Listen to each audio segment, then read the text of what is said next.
পোনপ্ৰথমে আমি অসমৰ সমূহ ৬ জনগোষ্ঠীৰ নেতৃত্বক আমি উষ্ম অভিনন্দন জনাইছোঁ।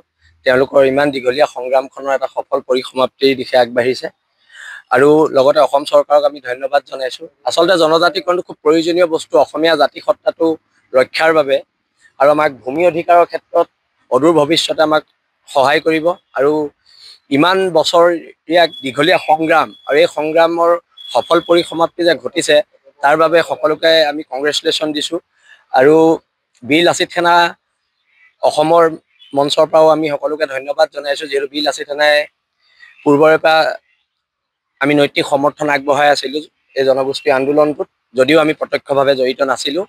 আৰু সকলোৰে বিশেষকৈ উজনি অসমত এক উৎসৱৰ দৰে এক পৰিৱেশ হৈছে আৰু সেই পৰিৱেশৰ অংশীদাৰ আমিও হৈছোঁ। মোৰ পত্নীও আহোম সম্প্ৰদায়ৰ ছোৱালী আৰু এই যিটো জয় হৈছে এইটো জয় খিলঞ্জীয়া জাতিসত্তাৰ জয় হৈছে আৰু আমি আশা ৰাখিছোঁ এখন আইন অতি শীঘ্ৰে ইমপ্লিমেণ্ট হওক আৰু ইয়াত মুখ্যমন্ত্ৰীৰ ভূমিকা লক্ষণীয় হ'ব আৰু অসম চৰকাৰৰ লগতে অসমৰ মাননীয় মুখ্যমন্ত্ৰী ডাঙৰীয়াক বীৰ লাচিত সেনা অসমৰ হৈ আমি ধন্যবাদ জ্ঞাপন কৰিছোঁ। পোনপ্ৰথমে আমি অসমৰ সমূহ ৬ জনগোষ্ঠীৰ নেতৃত্বক আমি উষ্ম অভিনন্দন জনাইছোঁ। তেওঁলোকৰ ইমান দীঘলীয়া সংগ্ৰামখনৰ এটা সফল পৰিসমাপ্তিৰ দিশে আগবাঢ়িছে আৰু লগতে অসম চৰকাৰক আমি ধন্যবাদ জনাইছোঁ। আচলতে জনজাতিকৰণটো খুব প্ৰয়োজনীয় বস্তু অসমীয়া জাতিসত্তাটো ৰক্ষাৰ বাবে আৰু আমাক ভূমি অধিকাৰৰ ক্ষেত্ৰত অদূৰ ভৱিষ্যতে আমাক সহায় কৰিব আৰু ইমান বছৰীয়া দীঘলীয়া সংগ্ৰাম আৰু এই সংগ্ৰামৰ সফল পৰিসমাপ্তি যে ঘটিছে তাৰ বাবে সকলোকে আমি কংগ্ৰেচুলেশ্যন দিছোঁ আৰু বীৰ লাচিত সেনা অসমৰ মঞ্চৰ পৰাও আমি সকলোকে ধন্যবাদ জনাইছোঁ, যিহেতু বীৰ লাচিত সেনাই পূৰ্বৰে পৰা আমি নৈতিক সমৰ্থন আগবঢ়াই আছিলোঁ এই জনগোষ্ঠীৰ আন্দোলনটোত, যদিও আমি প্ৰত্যক্ষভাৱে জড়িত নাছিলোঁ। আৰু সকলোৰে বিশেষকৈ উজনি অসমত এক উৎসৱৰ দৰে এক পৰিৱেশ হৈছে আৰু সেই পৰিৱেশৰ অংশীদাৰ আমিও হৈছোঁ।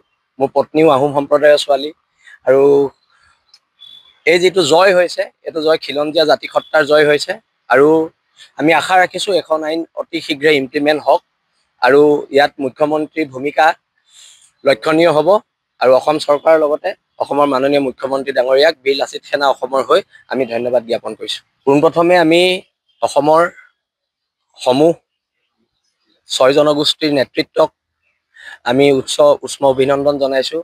তেওঁলোকৰ ইমান দীঘলীয়া সংগ্ৰামখনৰ এটা সফল পৰিসমাপ্তিৰ দিশে আগবাঢ়িছে আৰু লগতে অসম চৰকাৰক আমি ধন্যবাদ জনাইছোঁ। আচলতে জনজাতিকৰণটো খুব প্ৰয়োজনীয় বস্তু অসমীয়া জাতিসত্তাটো ৰক্ষাৰ বাবে আৰু আমাক ভূমি অধিকাৰৰ ক্ষেত্ৰত অদূৰ ভৱিষ্যতে আমাক সহায় কৰিব আৰু ইমান বছৰীয়া দীঘলীয়া সংগ্ৰাম আৰু এই সংগ্ৰামৰ সফল পৰিসমাপ্তি যে ঘটিছে তাৰ বাবে সকলোকে আমি কংগ্ৰেচুলেশ্যন দিছোঁ আৰু বীৰ লাচিত সেনা অসমৰ মঞ্চৰ পৰাও আমি সকলোকে ধন্যবাদ জনাইছোঁ, যিহেতু বীৰ লাচিত সেনাই পূৰ্বৰে পৰা আমি নৈতিক সমৰ্থন আগবঢ়াই আছিলোঁ এই জনগোষ্ঠীৰ আন্দোলনটোত, যদিও আমি প্ৰত্যক্ষভাৱে জড়িত নাছিলোঁ।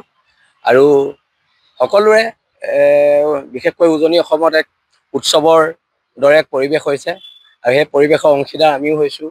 মোৰ পত্নীও আহোম সম্প্ৰদায়ৰ ছোৱালী আৰু এই যিটো জয় হৈছে এইটো জয় খিলঞ্জীয়া জাতিসত্তাৰ জয় হৈছে আৰু আমি আশা ৰাখিছোঁ এখন আইন অতি শীঘ্ৰে ইমপ্লিমেণ্ট হওক আৰু ইয়াত মুখ্যমন্ত্ৰীৰ ভূমিকা লক্ষণীয় হ'ব আৰু অসম চৰকাৰৰ লগতে অসমৰ মাননীয় মুখ্যমন্ত্ৰী ডাঙৰীয়াক বীৰ লাচিত সেনা অসমৰ হৈ আমি ধন্যবাদ জ্ঞাপন কৰিছোঁ।